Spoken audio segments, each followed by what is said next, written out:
So hello दोस्तों, आज एक नए राजवंश जो कि मध्यकालीन राजवंश है, बहमनी वंश के बारे में चर्चा करने वाला हूँ। तो बहमनी जो राजवंश था, उसका स्थापना 1947, जब 1947 में हमारा भारत आजाद हुआ था, ठीक उसके 600 ईस्वी पहले, यानी यानी कि 1347 ईस्वी में बहमनी साम्राज्य की स्थापना अलाउद्दीन हसन नाम के एक व्यक्ति ने किया था। अला कहा जाता है कि अलाउद्दीन हसन एक बहुत ही ज्यादा प्रतापी शासक थे। इस समय जो दिल्ली सल्तनत था, दिल्ली सल्तनत के शासक कौन थे? तो दिल्ली सल्तनत के शासक मोहम्मद बिन तुगलक थे। मोहम्मद बिन तुगलक के समय एक विजयनगर साम्राज्य और बहमनी साम्राज्य की स्थापना हुई थी। तो हम धीरे धीरे एक एक कर सभी राजाओं को देखते हैं। चलिए देखते हैं।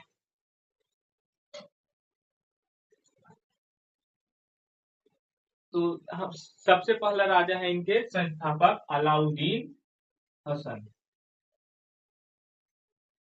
अलाउद्दीन हसन कहा जाता है कि अलाउद्दीन हसन जो थे वो बहुत ही ज्यादा प्रतापी शासक थे। इनका इनका शासनकाल जब 1347 में स्थापना किए थे, उससे लेकर ये 1358 तक शासन किए, यानी कि 11 साल ये शासन किए और 11 साल में बहुत कुछ प्राप्त किए। 1347 से लेकर 1358 तक इन्होंने शासन किया। और दूसरा राजा है दोस्तों, दूसरा दूसरा राजा इस वंश के बहराम शाह, जो कि ज्यादा कुछ कर नहीं पाए, लेकिन फिर भी हम इनके बारे में थोड़ा विस्तार में चर्चा नहीं कर सकते, लेकिन एक दो पॉइंट है जिसको हम नोटिस करेंगे। दूसरे राजा है बहराम शाह। बहराम शाह। और इसके बाद तीसरे राजा हैं जो कि बहुत ही ज्यादा खास है, उनका नाम है फिरोज शाह बहुमनी, जो कि इस वंश के सबसे प्रतापी शासक है। फिरोज शाह बहुमनी। फिरोज शाह बहुमनी के बारे में हम विस्तार में चर्चा करेंगे।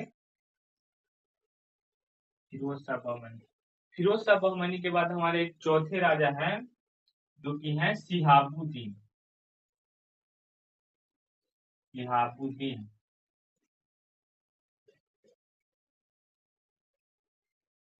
शिहाबुद्दीन अहमद, ये चौथे राजा हैं। और इनके बाद हम देखते हैं तो हमारे पांचवें राजा हैं अलाउद्दीन नाम के ही, लेकिन वो अलाउद्दीन अहमद द्वितीय है, वो अलाउद्दीन हसन थे। अलाउद्दीन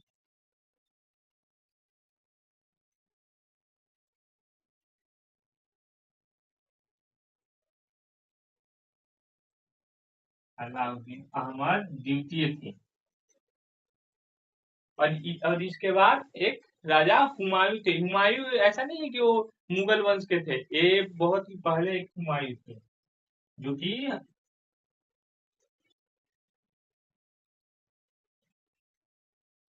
तो हुमायूं का जो शासन काल था वो इम्पोर्टेंट है, इसलिए इसका हम डेट भी नोटिस करेंगे, जो कि है 1458 से 1463 तक। इसके बाद जो नए राजा आए हुमायूं के बाद, वो है महमूद तृतीय, जो कि हुमायूं के बेटा थे। महमूद तृतीय। महमूद तृतीय को हम नासरुद्दीन अहमद के नाम से भी जानते हैं। तो धीरे धीरे हम एक एक करके टू द पॉइंट सभी राजाओं के बारे में चर्चा करते हैं। सबसे पहले इसको इरेज कर लेते हैं।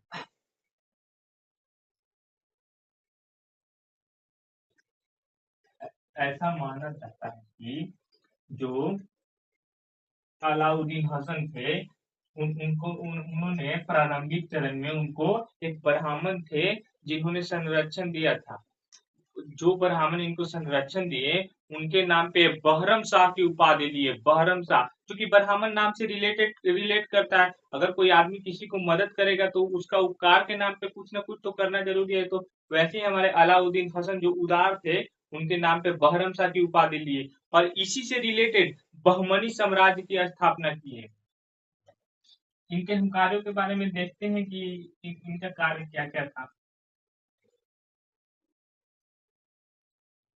तो जो अलाउद्दीन हसन थे, अलाउद्दीन हसन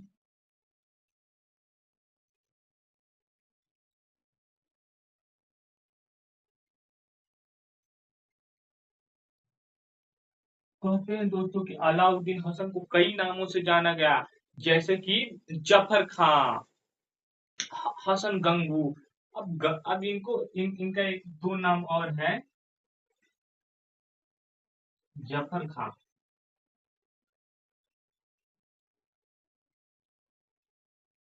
जफर खां और दूसरा हसन गंगू। तो हम इसको याद करने के बारे में ये भी बताएंगे, क्योंकि अब हर चीज याद नहीं होता है आसानी से। जफर खां और हसन गंगू, तो हम इसको इस तरह से रिलेट कर सकते हैं। अलाउद्दीन जो हसन थे, वो सफर पे जाने के लिए तैयार है। अब आपने गंगू तेली के कंजूसी के बारे में सुना होगा, तो गंगू गंगू तेली से रिलेटेड कीजिए।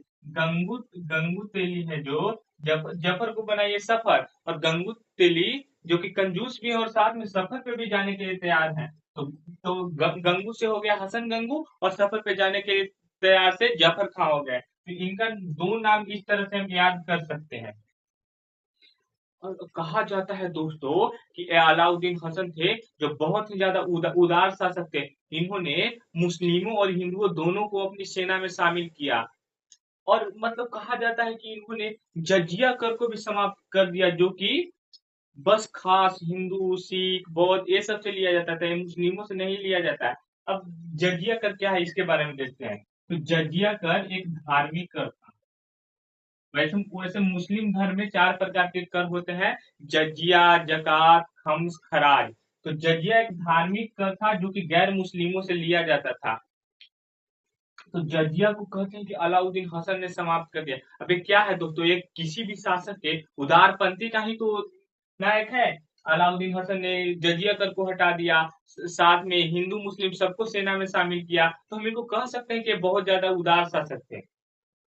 इन्होंने अपनी राजधानी कहाँ बनाया? तो इन्होंने अपनी राजधानी, तो दोस्तों हम बता रहे थे कि अलाउद्दीन हसन जो थे अपनी राजधानी गुलकारगा नामक स्थान को बनाया, जो कि कर्नाटका में स्थित है।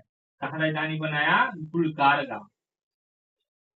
गुलकारगा जो कि कर्नाटका में स्थित है। हम देखते हैं मैप के अकॉर्डिंग कि हमारे बहमनी जो साम्राज्य थे वो कहाँ शासन करते थे, किस ओर समझते थे। मैप से आप और अच्छे तरीके से समझ पाएंगे। चलिए इसको इरेज करके आपको मैप के थ्रू समझाते हैं।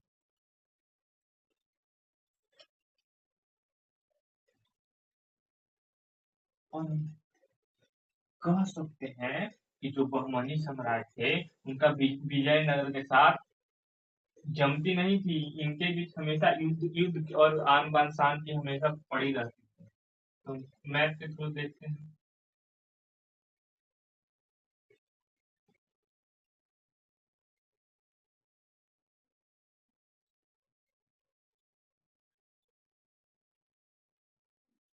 तो देखिए दोस्तों, ये जो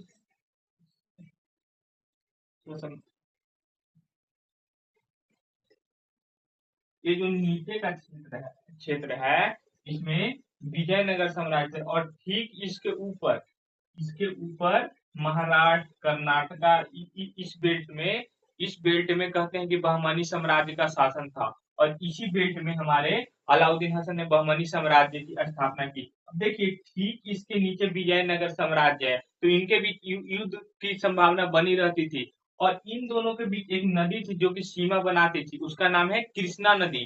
कृष्णा नदी इन दोनों के बीच सीमा बनाती थी। कौन नदी? कृष्णा नदी।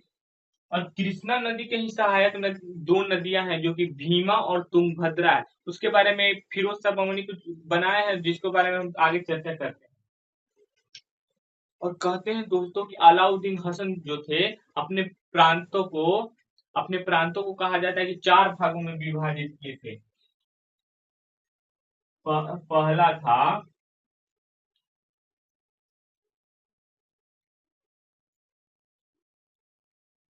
गुलकारगा।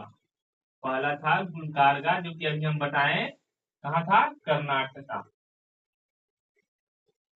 गुलकारगा था कर्नाटका। गुलकारगा जो था वो कर्नाटका था। पहला जो साम्राज्य था गुलकारगा वो कर्नाटका था। और दूसरा जो था वो बीदर था। बीदर भी सेम कर्नाटका में ही था। बीदर भी कर्नाटका ही था। और तीसरा तीसरा तीसरा था बरार, बरार, बरार जो कि महाराष्ट्र में था। बरार, बरार महाराष्ट्र में था। और चौथा चौथा जो कि बहुत ही महत्वपूर्ण था, उसको विभाजित किए थे अलाउद्दीन हसन, दौलताबाद, जहां मोहम्मद बिन तुगलक कई बार राजधानी दिल्ली से स्थानांतरण किए, फिर वहीं कर लिए। तो हम ये सबसे ज्यादा महत्वपूर्ण हम मानते हैं दौलताबाद, दौलताबाद जो कि महाराष्ट्र में स्थित है। दौलताबाद जो कि महाराष्ट्र में स्थित है। महाराष्ट्र। तो हम कह सकते हैं दोस्तों कि अलाउद्दीन हसन एक बहुत ही कामयाब शासक थे। अलाउद्दीन हसन जो थे, इनकी मृत्यु 1358 ईस्वी में अलाउद्दीन हसन की मृत्यु हुई। और ठीक इनके मृत्यु के बाद बहराम शाह शासक बने। ऐसा कहा जाता है कि बहराम शाह एकदम से अयोग्य शासक थे। तो उनके बारे में हम ज्यादा कुछ सुनेंगे नहीं, क्योंकि वो अयोग्य थे, तो अयोग्य के बारे में कौन ही ज्यादा चर्चा करता है।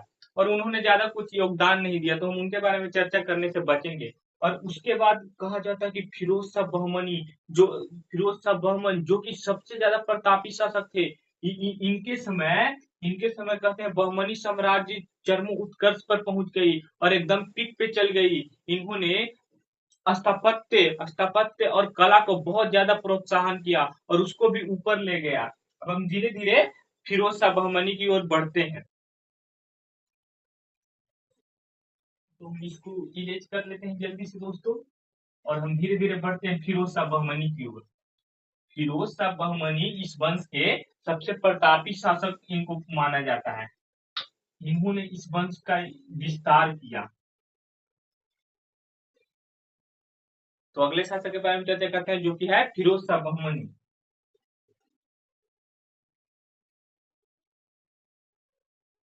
देखिए दोस्तों, हम फिरोज शाह बहमनी या फिरोज शाह बहमन लिख सकते हैं, इसमें कोई दिक्कत नहीं है। फिरोज शाह बहमन, फिरोज शाह बहमन थे। तो फिरोज शाह बहमन के बारे में हम बोल रहे हैं कि ये बहुत ही ज्यादा प्रतापी शासक थे, और इन्होंने इसको उसका बहुत ज्यादा विकास किया। इन्होंने कला और स्थापत्य का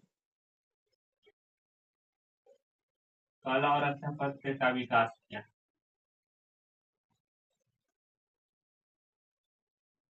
कला और स्थापत्य का विकास किया।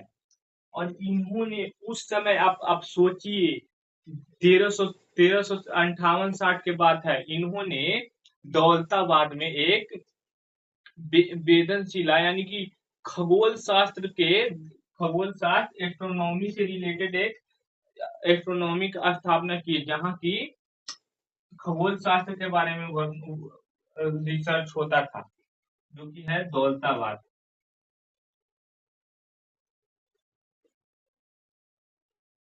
दौलताबाद में इन्होंने खगोल शास्त्र खगोल शास्त्र का रिसर्च सेंटर स्थापित किया। इन्होंने खगोल शास्त्र का रिसर्च सेंटर स्थापित किया।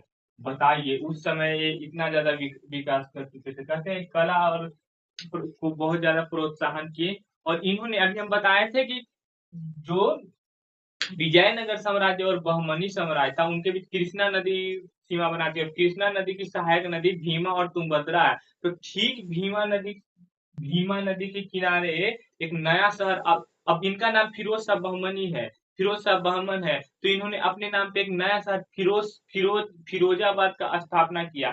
तो कह सकते हैं कि फिरोजाबाद का स्थापना किया इन्होंने। फिरोजाबाद फिरोजाबाद नगर का इन्होंने स्थापना किया। कहते हैं दोस्तों कि इनका इनका पहुंच बहुत दूर था। इनका संबंध इराक, अरब, ईरान जैसे बड़े मुस्लिम देशों से था, क्योंकि ये खुद मुस्लिम थे, तो इनका संबंध मुस्लिम देशों से था। लेकिन कहा जाता है कि कहीं ना कहीं कोई संबंध, हर संबंध लाभदायक नहीं होता है, कहीं कहीं संबंध हानिकारक भी हो जाता है। तो ऐसा ही ठीक इनके समय हुआ। इनके समय बहुत ही ज्यादा ईरानी या ईरानी मुस्लिम जो जिन्हें अफीकी कहा जाता है, अफीकी अफीकी जो कि बहुत ज्यादा मात्रा में कह सकते हैं कि भारत में आकर बस गए और आगे चल के क्या हानिकारक करेंगे उसके बारे में हम देखते हैं। हाँ तो दोस्तों हम बात कर रहे थे फिरोज शाह बहमन के बारे में।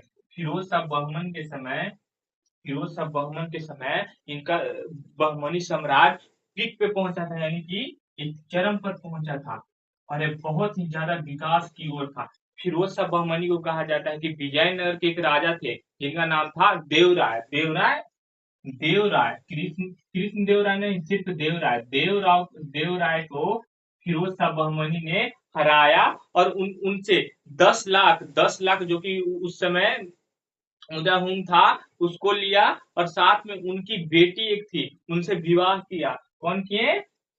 फिरोज शाह बहमन। तो इस प्रकार हम कह सकते हैं कि फिरोज शाह बहमन एक बहुत ज्यादा प्रतापी शासक थे। फिरोज शाह बहमनी के बाद अब एक फिरोज शाह बहमनी के बाद एक नए शासक गद्दी पे बैठे जिनका नाम है शिहाबुद्दीन। फिरोज शाह बहमनी के बारे में हम करीब करीब सब देख लिए हैं। तो अगले शासक यानी कि शिहाबुद्दीन के बारे में बात करते हैं। तो दोस्तों शिहाबुद्दीन ज्यादा कुछ तो नहीं कर पाए अब इस साम्राज्य के लिए, बहुत ज्यादा कुछ दे नहीं पाए जिस प्रकार फिरोज शाह बहमन दिए। सिर्फ वो छेड़छाड़ किए हैं बस इस समाज को, और ज्यादा कुछ इस समाज के लिए किए नहीं है। तो हम अब बात करते हैं किनके बारे में? शिहाबुद्दीन के बारे में। तीसरे शासक शिहाबुद्दीन।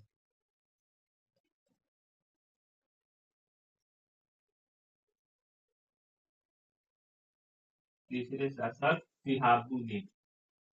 तो शिहाबुद्दीन जो थे इनका सिर्फ एक कार्य महत्वपूर्ण है और ज्यादा कुछ योगदान दे नहीं पाए अपने साम्राज्य के लिए, इसलिए इन्हें भी हम एक अयोग्य शासक कह सकते हैं। सिर्फ ये बीदर को राजधानी बनाया। ये तो वही बात हुई कि हमारे मोदी जी इलेक्शन जीते और दिल्ली से अपना राजधानी स्थानांतरित करके कोलकाता कर दिए और प्रजा के लिए कुछ नहीं किए। तो मतलब उनको हम अयोग्य शासक ही मान सकते हैं क्या? उनके बारे में हम कह सकते हैं। तो वैसे ही ये सिर्फ बीदर को इन्होंने राजधानी बनाया। बीदर बताए थे, बीदर कहाँ है?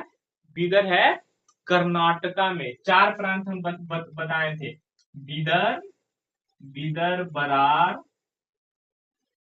तीसरा दौलताबाद,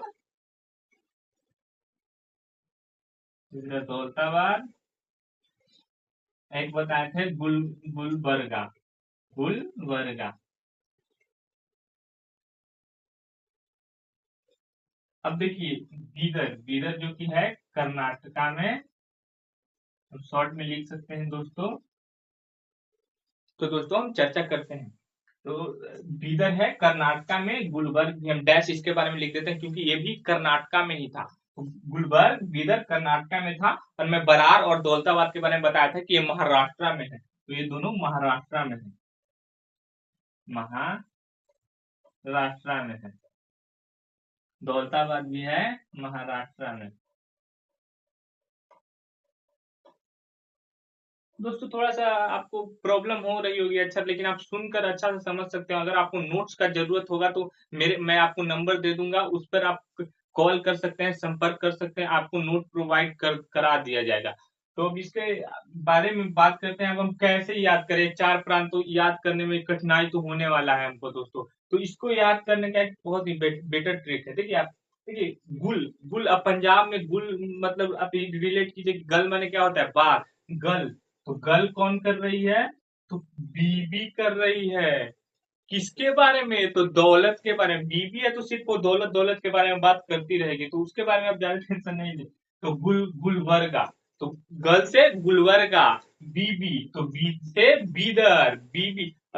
अगला बीबी के जो बस ब मानिए और उससे याद कीजिए बरार। किसके बारे में बात कर रही थी? दौलत के बारे में। तो उसको ले कीजिए दौलताबाद से। तो दौलताबाद, तो हम समझ सकते हैं दोस्तों कि आपको शायद याद हो गया होगा। आप इसके बारे में एक और देखेंगे तो इसको आप आसानी से अभी याद कर सकते हैं।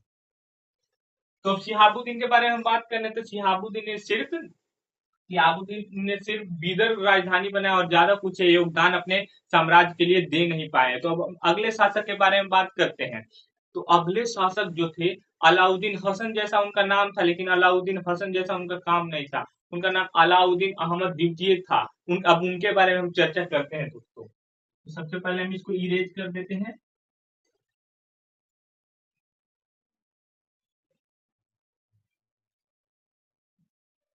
तो हम कह सकते हैं दोस्तों कि शिहाबुद्दीन के बाद अलाउद्दीन हसन शासक बने। अलाउद्दीन हसन शासक बने।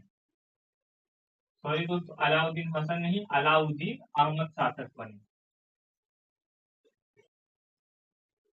अलाउद्दीन अहमद, इनको अलाउद्दीन अहमद हम द्वितीय भी कह सकते हैं दोस्तों। अब द्वितीय कहने पर और ज्यादा कंफर्टेबल लगेगा, हमें कंफ्यूजन भी नहीं होगा, तो ये तो और बेटर है दोस्तों। तो क्यों ना हम अलाउद्दीन अहमद द्वितीय यूज करें। तो चलिए अलाउद्दीन द्वितीय अहमद के बारे में बात करते हैं। तो अलाउद्दीन द्वितीय के समय एक बहुत ही ज्यादा खास व्यक्ति आए, जो कि इस साम्राज्य को भी थोड़ा सा चरम उत्कर्ष पे ले जाएगा। अब भले ही फिरोज शाह बहमन इतना नहीं जाएगा, लेकिन कुछ हद तक ये जाएगा दोस्तों। तो उसके बारे में हम बात करते हैं। उसका नाम था महमूद गवा। महमूद गवा। अब गवा मतलब लग रहा है कि गवाएगा, लेकिन वो एक्चुअली गवाएगा नहीं दोस्तों। बहुत ही ज्यादा एक कामयाब शासक था। तो उसके बारे में हम बात करते हैं कि उसका नाम था महमूद गवा। महमूद गवा। तो इनके बारे में ज्यादा कुछ महत्वपूर्ण नहीं है दोस्तों। इनके समय महमूद गवा जो कि ईरानी व्यापारी थे, वही आए थे। ये सबसे ज्यादा महत्वपूर्ण है, ये आगे चल के बहुत ही ज्यादा इस साम्राज्य का विकास करेंगे। तो इनके बारे में ही बात करते हैं। जो अलाउद्दीन अहमद थे, इनके बाद इनका बेटा, जो कि बेटा और इनका उत्तराधिकारी, अगर कोई किसी का बेटा है तो वही उत्तराधिकारी बनेगा। उस समय तो राजतंत्र थी। तो अलाउद्दीन अहमद का जो बेटा था, अलाउद्दीन अहमद का बेटा था हुमायूं। हुमायूं शासक बना। ये मुगल काल वाला नहीं था दोस्तों, ये बहुत ही पहले 1347 के बाद हुई, जबकि 1526 में बाबर पानीपत के युद्ध में आया। तो बाबर के बाद हुमायूं थे, यानी कि 1530 में। लेकिन ये बहुत पहले की बात है दोस्तों। तो ये हुमायूं दूसरा है। तो हम इसको इरेज करके आपको आगे चलते हैं दोस्तों।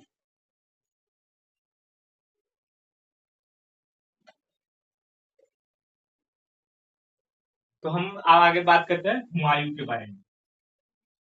अब अभी हम बात कर रहे थे अलाउद्दीन अहमद के बारे में। तो इनका जो बेटा हुमायूं था, वो कब शासक, कब से कब तक रहा? उसको कहा जाता है कि 1458 से 1463 तक वो शासक रहा है दोस्तों, हुमायूं। हुमायूं 1458 से 1463। अभी हम बात कर ही रहे थे दोस्तों कि अलाउद्दीन अहमद के समय एक व्यक्ति आया, ईरानी व्यक्ति आया था। कौन आया था? तो उसका नाम था गवा, महमूद गवा। तो महमूद गवा को ये प्रधानमंत्री के पद पे नियुक्त किए। कौन किए? हुमायूं। हुमायूं उसको प्रधानमंत्री के पद पे नियुक्त किए। हुमायूं प्रधानमंत्री के पद पे नियुक्त किए।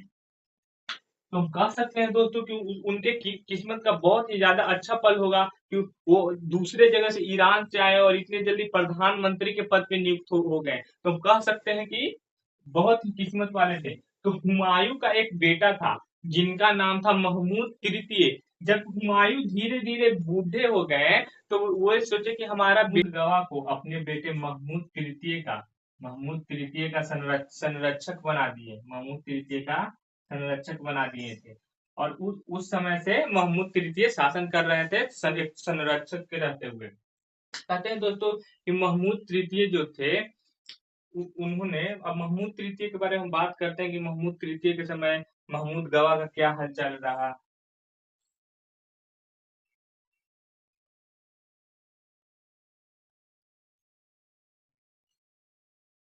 तो हुमायूं के बाद अब महमूद तृतीय के बारे में हम चर्चा करते हैं दोस्तों। महमूद तृतीय कहते हैं दोस्तों कि ये बहमनी साम्राज्य का सेकेंड लास्ट शासक थे। सेकेंड लास्ट शासक थे महमूद तृतीय। इनका एक और नाम था निजामुद्दीन। निजामुद्दीन अहमद। निजामुद्दीन अहमद इनका एक और नाम था। हम अभी बात कर रहे थे दोस्तों कि मोहम्मद गवा के बारे में। जब मोहम्मद गवा के बहुत अच्छे हाल देखे, मोहम्मद गवा के बहुत अच्छे हाल देखे कौन, महमूद तृतीय, तो इन्होंने महमूद गवा को एक ऐसी उपाधि दी, ख्वाजा, ख्वाजा, ख्वाजा जहां की उपाधि दी, ख्वाजा जहां की उपाधि दी। ख्वाजा मतलब महान टाइप का होता है दोस्तों, ख्वाजा जहां की उपाधि दी। कहते हैं दोस्तों कि महमूद तृतीय के समय ख्वाजा जहां काफी ज्यादा शक्तिशाली हो गए, काफी ज्यादा शक्तिशाली हो गए, और उन्होंने वो ईरानी व्यापारी थे, इनके बारे में तो हम बताए थे, और उन्होंने एक उपाधि खुद व खुद धारण की। तो उपाधि धारण की मलिक ए तुजार, एक उपाधि धारण की मलिक ए तुजार। अब दोस्तों आप बोलेंगे कि मलिक ए तुजार का मतलब क्या होता है, तो मलिक ए तुजार का मतलब होता है व्यापारियों का प्रमुख, इसका मतलब होता है व्यापारियों का प्रमुख, मतलब व्यापारियों में सबसे ज्यादा प्रमुख थे, ईरानी व्यापारी थे, व्यापारियों का प्रमुख।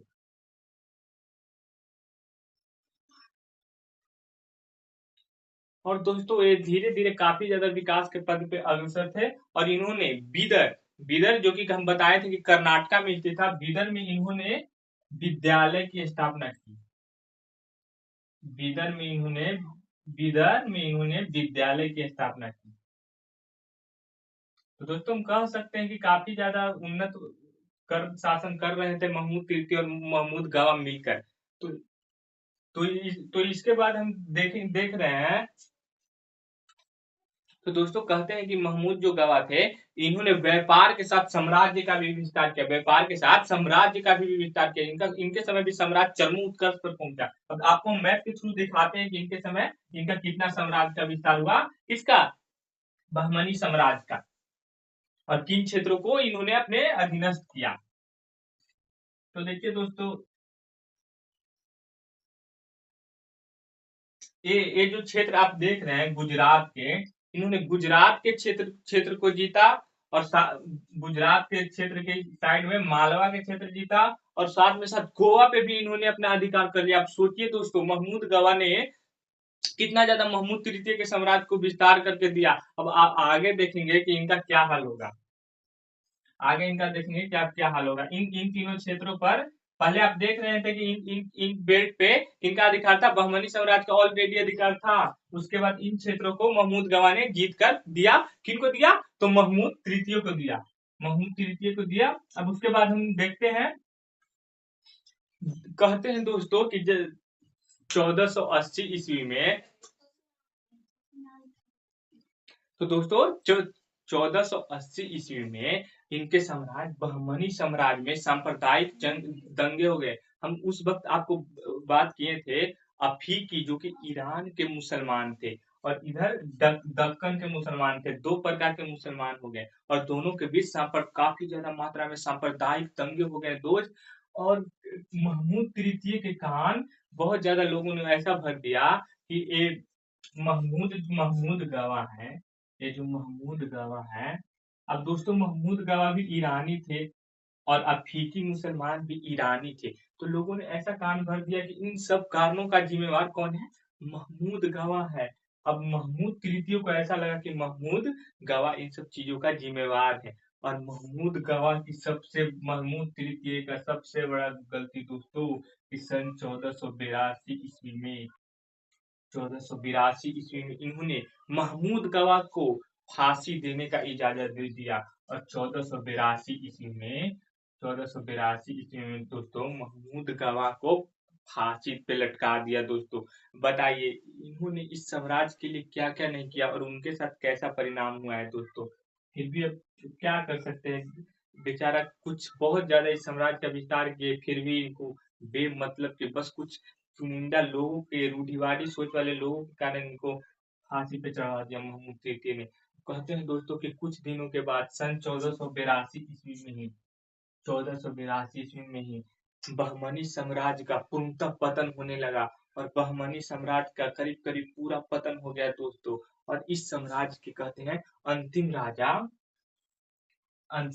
थे, उनके बारे में चर्चा करते हैं। बस हम उनका अंतिम राजा को बता देते हैं। उसका नाम था कलीमुल्ला। क्या नाम था दोस्तों? कलीमुल्ला। कलीमुल्ला अहमद। ये इस वंश के अंतिम शासक थे दोस्तों। लास्ट शासक तो आप याद कर सकते हैं कि कोई भी कली हो और कली को आप छुएंगे तो वो मुरझा ही जाएगा। तो कली हो गया मुरझा, मुंह मुरझा, कली मुरझा गया और साम्राज्य पूरा खत्म हो गया दोस्तों। और इसी प्रकार फिर बहमनी साम्राज्य 5 टुकड़ों में अलग-अलग विभाजित हो गया, जिससे बहमनी साम्राज्य का पूर्णतः पतन हो गया और कई छोटे-छोटे राज्य बन गए दोस्तों। तो दोस्तों बहमनी साम्राज्य यहीं पर खत्म होता है।